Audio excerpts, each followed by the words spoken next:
Saludos a todos, bienvenidos una semana más. Y el diagnóstico del cáncer es siempre una noticia tremenda, en el caso de los niños es demoledora. En este capítulo nos vamos a fijar en la leucemia, el cáncer infantil más frecuente. Por fortuna, la esperanza de vida es alta y el 80% de los pequeños que padecen leucemia sobreviven, no sin secuelas, eso sí, no sin atravesar un durísimo tratamiento desde el punto de vista físico y emocional, tanto para él como para su familia. De todo esto y de cómo se ha avanzado mucho en la investigación, hablamos con diversos expertos, entre ellos nuestro invitado especial, el doctor Antonio Pérez, jefe del Servicio de Hemato-Oncología Pediátrica del Hospital La Paz de Madrid, un referente en leucemia infantil en nuestro país. A pesar de que curamos, también tenemos que curar cada vez mejor. Es decir, la curación tiene un precio todavía. Todavía muchos niños que curamos, 500.000 de supervivientes al cáncer en edad pediátrica, son adultos que tienen algún tipo de secuela que le hace dependiente del sistema sanitario. Le escuchamos enseguida a él y al resto de protagonistas justo después de un rápido repaso por la actualidad de la semana con el que arrancamos diagnóstico.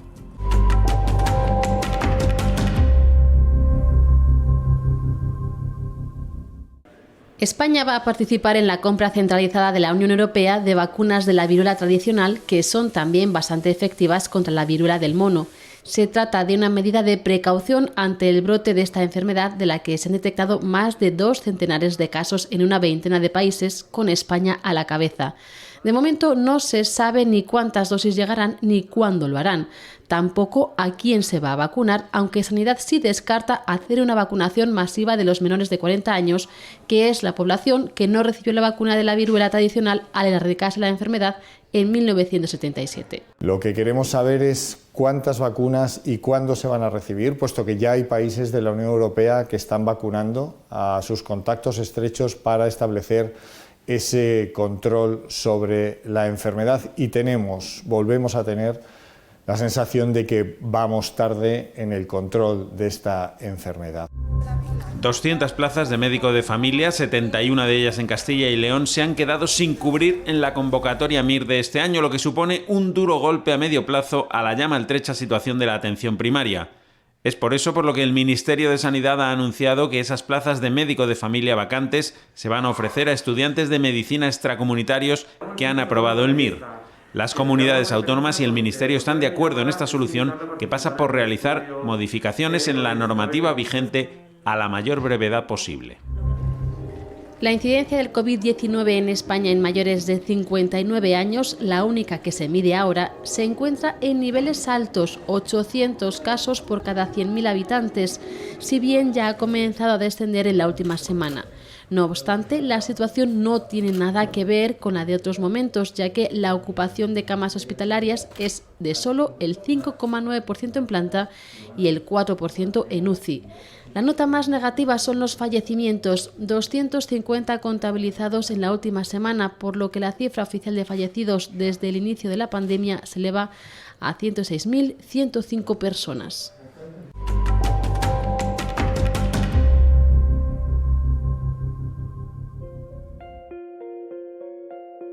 Cuando un diagnóstico de leucemia llega a una familia es como si cayera una bomba que aterroriza y pone el mundo patas arriba tanto del paciente como de su núcleo familiar más próximo. Por fortuna, la supervivencia es cada día mayor y la realidad es que hoy día el 90% de los niños superan la enfermedad.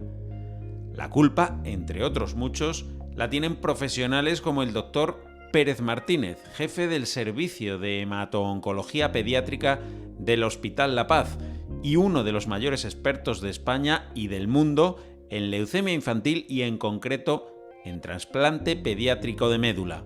Con él hablamos hoy en Diagnóstico. ¿Por qué la leucemia se ceba, entre comillas, con los niños especialmente y no otro cáncer? Bueno, la leucemia efectivamente es el cáncer más frecuente en la edad pediátrica. Lo que pasa es que la leucemia no es una única enfermedad, que en ese término agrupamos diferentes enfermedades y a día de hoy la investigación nos dice que hay muchas más, ¿no?, que se abordan de eso. El por qué la leucemia es el cáncer más frecuente en los niños, aproximadamente el 30% de los niños que tienen cáncer tienen este tipo de enfermedad, pues es una pregunta para la cual no hay una respuesta totalmente clara. Sí es cierto que la leucemia es una enfermedad, hablamos de la médula ósea, ¿verdad? Es un órgano tremendamente importante, sobre todo en el desarrollo, en la fase de crecimiento del niño, porque no solamente genera pues, la sangre, sino que genera los elementos de la sangre, y uno de ellos es el sistema inmunológico. A día de hoy empezamos a pensar, o se empieza a creer, que la leucemia en el niño se ceba, como bien decías, en niños, porque es una enfermedad del desarrollo del sistema inmunológico. Y esa fase de desarrollo ocurre durante el desarrollo inmunológico, que ocurre en la edad pediátrica. Y es en esa fase donde esas alteraciones que ocurren en el sistema inmunológico pueden afectar a la aparición en algún momento en este viaje de algún tipo de las leucemias a las que me refería antes. Claro. ¿Y las leucemias que afectan a los niños son diferentes que las que afectan a los adultos? Completamente, no tienen nada que ver. Es como si fueran enfermedades etiquetadas con el mismo nombre, pero son fenotípicamente y clínicamente entidades muy diferentes. Esto se entiende de una forma muy sencilla. Las leucemias en el niño generalmente son leucemias agudas. Agudas quiere decir que son de aparición clínica como muy aparatosa. El niño, cuando tiene esta leucemia, tiene cuadros muy floridos, muy sintomáticos, que puede ser desde dolor de huesos, hematomas muy aparatosos o analíticas muy abigarradas. Sin embargo, en el paciente adulto la mayoría de las leucemias son crónicas, son indolentes y el perfil genético y molecular de la leucemia del niño no tiene nada que ver con la leucemia del adulto. Luego son entidades que deberían de llamarse y reclasificarse de manera diferente. 1 millar de niños son diagnosticados cada año en España de leucemia. Se inicia ahí un proceso largo de tratamiento que, si todo sale bien, durará unos 2 años. El primero, acompañado de diferentes ingresos hospitalarios programados para recibir ciclos de quimioterapia. El primer ingreso es el que más dura, que es el ingreso que hacen para la inducción de la leucemia, y luego una vez que suele durar como un mes, luego pues después de los tratamientos con quimioterapia suelen tener unas semanas que se van a casa, pero a veces hay la semana de las neutropenias, que son susceptibles a cogerse infecciones, entonces a lo mejor tienen que ingresar. Es un tratamiento largo. El primer año con varios ingresos, el segundo año ya es un tratamiento que lo pueden llevar en casa, y si se tienen que venir al hospital son para poner a lo mejor algún fármaco o hacerse algunas médulas, pero todo esto lo pueden hacer en el hospital de día. Los tratamientos con quimioterapia para los niños son agresivos, más que los de los adultos, pero paradójicamente los soportan mejor. Los tratamientos son mucho más agresivos que los adultos, lo que pasa que tienen mejor tolerancia a los fármacos, o sea, que lo llevan mucho mejor. Los niños, dependiendo de las edades, porque varía según las edades, pero tienen mucha vitalidad, muchas veces parece que les estamos poniendo agua, que es que lo toleran bien. Sin embargo, un adulto, cuando se le pone la quimioterapia, lo llevan mucho peor, les sienta peor. En el hospital, dentro de la situación tan compleja que atraviesa el menor y su familia, se intenta normalizar la vida del niño lo máximo posible. Los niños aquí, cuando están hospitalizados y tiempos largos, intentamos como que vuelvan al colegio, porque cuando les dan el diagnóstico dejan de ir al colegio, dejan de ver a sus amigos. Entonces intentamos, aquí hay una escuela que los profesores se ponen en contacto con sus profesores de los colegios y los niños retoman su escolarización. Y luego hay algún área de recreo en la que pueden jugar los niños, y tenemos una sala aquí también en la 8ª planta que pueden jugar los niños y se pueden juntar con las normas que hay ahora mismo, pues 2 niños a jugar. Los profesionales no son ajenos a la carga psíquica que conlleva tratar a niños con leucemia. La convivencia intensa durante meses con ellos y sus familias hace inevitable la implicación emocional.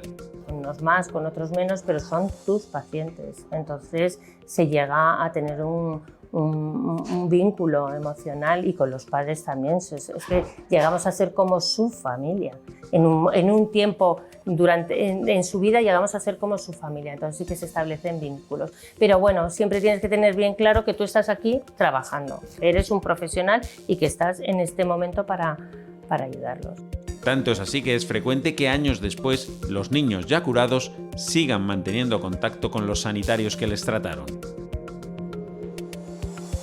¿Y hay factores de riesgo identificados, por ejemplo, mutaciones genéticas que hagan que el niño sea más propenso a sufrir una leucemia?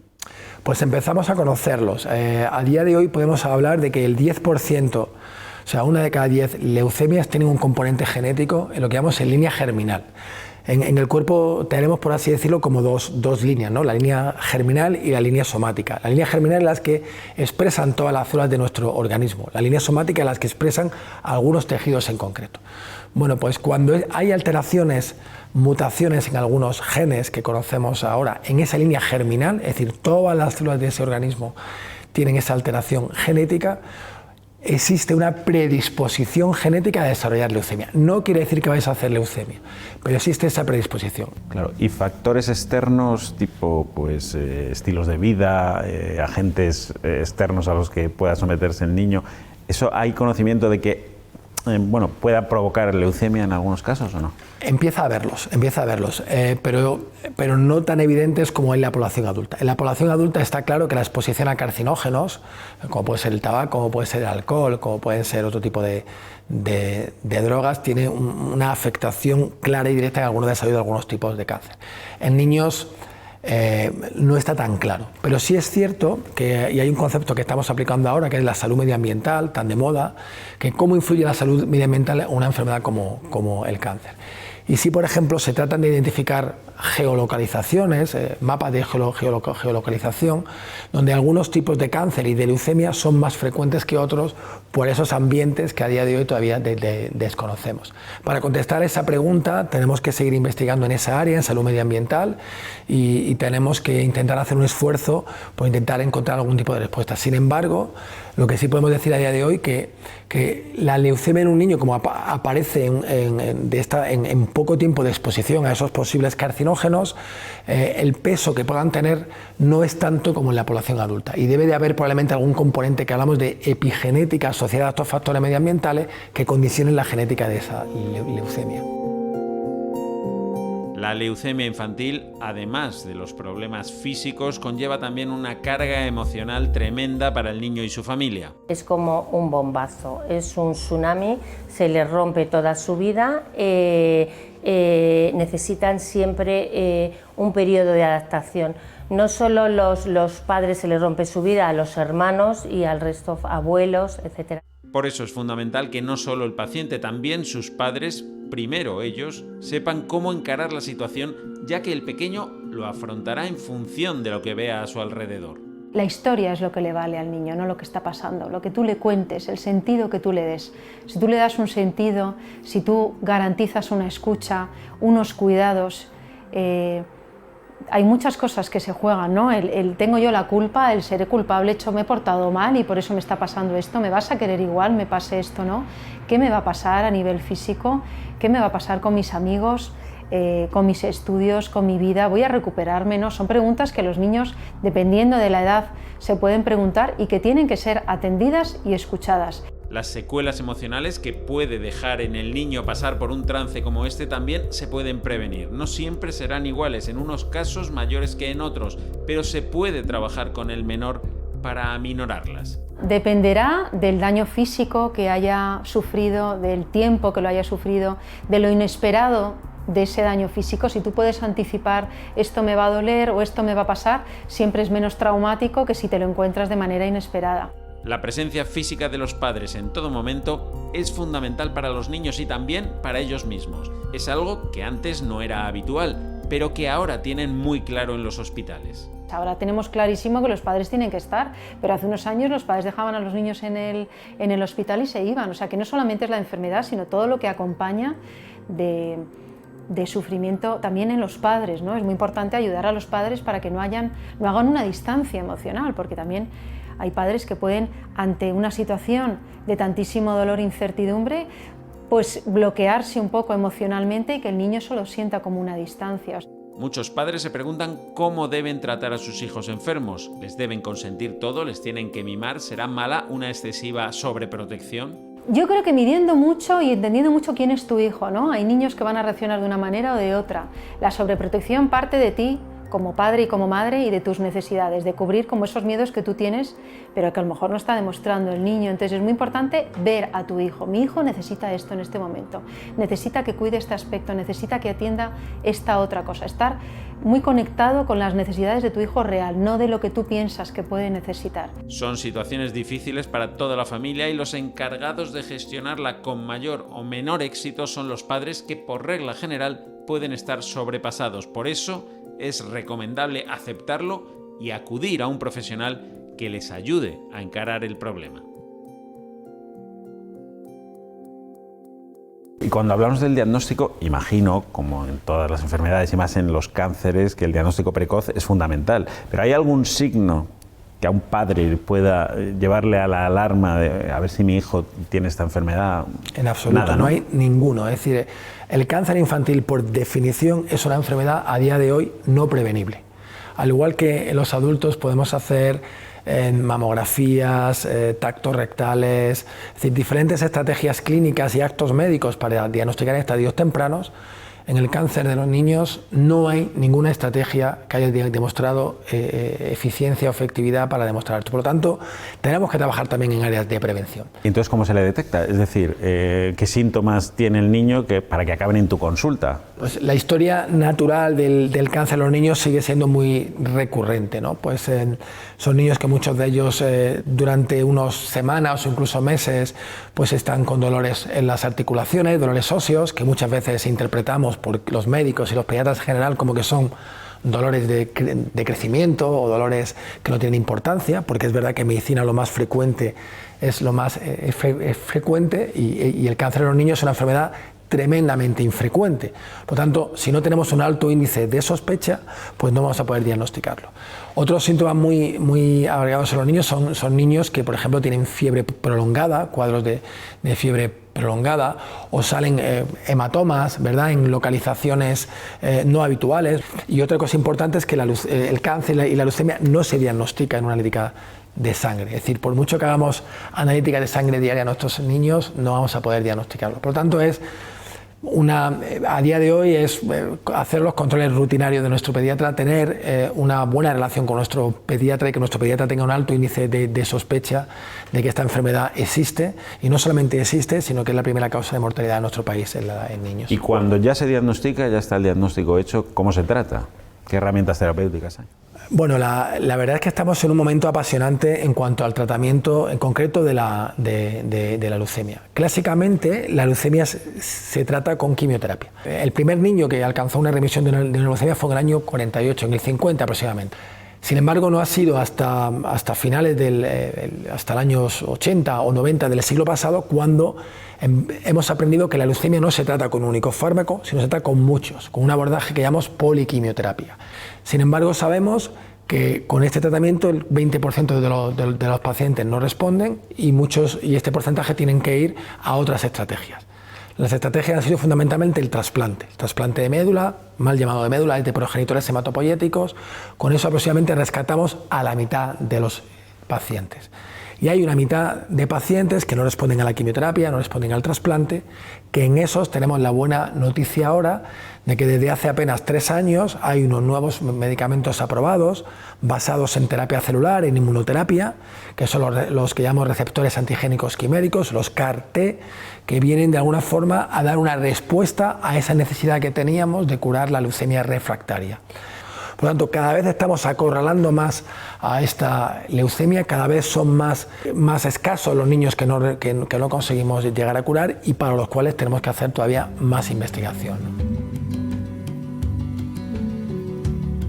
Ante un diagnóstico terrible, como es el de una leucemia en un niño, probablemente lo más aconsejable sea buscar información y apoyo profesional desde el primer momento. Nuestro cometido va a ser el intentar ayudarles a que se adapten, no solo al contexto hospitalario, sino a todo el proceso que viene por delante, que como sabemos es largo y duro, ¿no? Con diferentes altibajos, con diferentes procedimientos médicos, pruebas, muchos momentos de incertidumbre, de dudas, de esperas. Entonces, el crear esa relación y ese vínculo desde el primer momento pues va a ser fundamental, ¿no? También para crear esa relación y poder prevenir de alguna manera dificultades enfermedades futuras, ¿no? Ese es el caso de Mariola, madre de una niña, Noelia, a la que diagnosticaron una leucemia avanzada con solo 13 años de edad. Noelia tenía preparado campamentos de verano, tenía preparado irse a estudiar a Irlanda, el siguiente curso, y todo eso de repente queda aparcado y el mundo queda paralizado y ya solo está pues centrarnos en la enfermedad. Pues muy duro, la verdad es que hay que contárselo a los abuelos, hay que contárselo a los amigos más cercanos, a sus compañeros del colegio, que se quedan impactados, porque todos hemos oído que existe el cáncer, que existe la leucemia en los niños, pero yo creo que pensamos que les pasa a los demás, no a ti. Y dices, pero si yo lo he hecho todo bien, si mi hija nunca ha estado enferma, ¿qué hemos hecho mal? Evidentemente nadie ha hecho nada mal, pero la angustia, el dolor, la incertidumbre se apoderan de la familia y por supuesto del pequeño. La edad del paciente es fundamental para decidir cómo exponerle la situación. Lo que va a ser muy importante es siempre que utilicemos información real, información clara, que adaptemos todos esos contenidos y esas explicaciones al niño que tenemos delante, a ese niño concreto, y utilizar términos lo más sencillos posibles, términos concisos, para que ellos puedan ir entendiendo y adaptándose al proceso que viene por delante. Las preocupaciones y los miedos que va a tener un niño pequeño no van a ser iguales que el que está en edad escolar o el adolescente, ¿no? En el caso de Mariola y su hija Noelia, la historia, aunque muy dura, acabó con final feliz. Una vez que ya todo terminó, claro, todo ha sido una incorporación poco a poco. Volver al colegio fue difícil, sus compañeros, gracias a Dios, le hicieron un recibimiento fenomenal y ella pues luego ha ido siguiendo los pasos de la vida, hizo la selectividad, está en la universidad, o sea, realmente ella ahora mismo es una joven de 22 años que está en la universidad, que sale de fiesta. Sí que es verdad que después del trasplante tuvimos suerte porque no tuvo un rechazo realmente importante, pero siempre te queda algo. Noelia, por ejemplo, tiene los ojitos secos, tiene una bronquiolitis crónica, que cuando, por ejemplo, camina muy rápido se fatiga. A veces esas secuelas físicas y psíquicas son mayores. Es cierto que en algunos casos, y más con el aumento de la supervivencia, podemos ver secuelas tardías, los denominados efectos tardíos. A veces son puramente médicos, pues a nivel endocrino, a nivel pulmonar, a nivel cardiológico, pero también hay una parte donde pueden aparecer dificultades a nivel social, a nivel psicológico, a nivel neurocognitivo también, que van a ser diferentes dificultades que pueden afectar en su calidad de vida o en su funcionalidad. Y es que alrededor del 62% de los niños que superan una leucemia desarrolla una enfermedad crónica del adulto a edades más tempranas.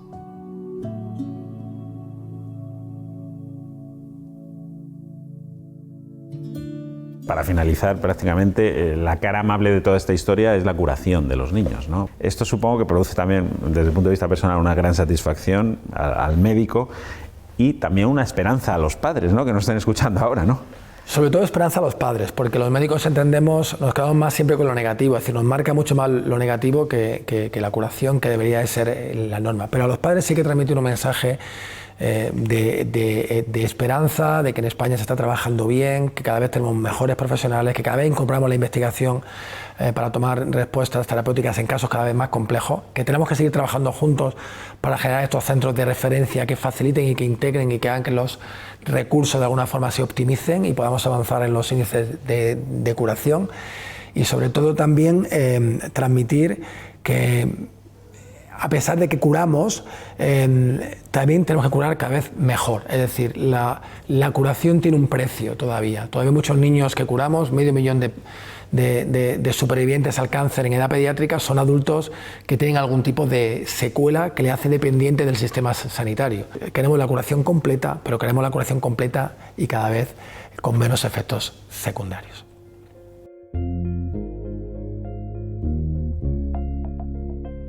Cada día se da un paso más en este sentido y hay que seguir perseverando, o lo que es lo mismo, investigando, porque como dice el propio doctor Pérez Martínez, la investigación es el mejor tratamiento que se puede ofrecer en este momento. A través de ella es posible mejorar el diagnóstico, el pronóstico y las terapias.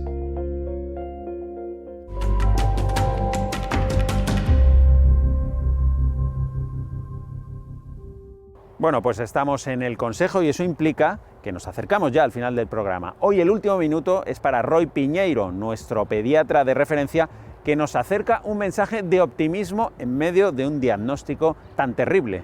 como el de una leucemia infantil?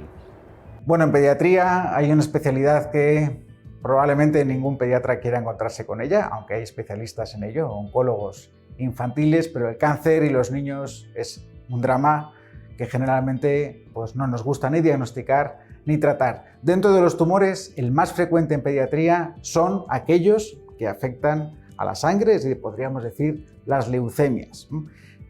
¿Qué es la parte positiva? Si es que hay alguna parte positiva de las leucemias, el buen pronóstico que tienen y la gran supervivencia a los 5 años. Son uno de los tumores que mejor se conocen y más posibilidades tienen de tratamiento y que todo termine bien. Por tanto, muchas veces la función del pediatra, que no es especialista en oncología, como sería mi caso, es acompañar a la familia en esta carrera, en esta maratón, esta carrera a largo plazo que va a suponer la leucemia. Acompañar a la familia, acompañar a los hermanos, porque son muchas dosis de quimioterapia, la caída de pelo, la radioterapia, estar muchas veces con ellos y bueno, pues fácil no es. Así que acompañar y sobre todo ese pronóstico bueno que nos debe también guiar.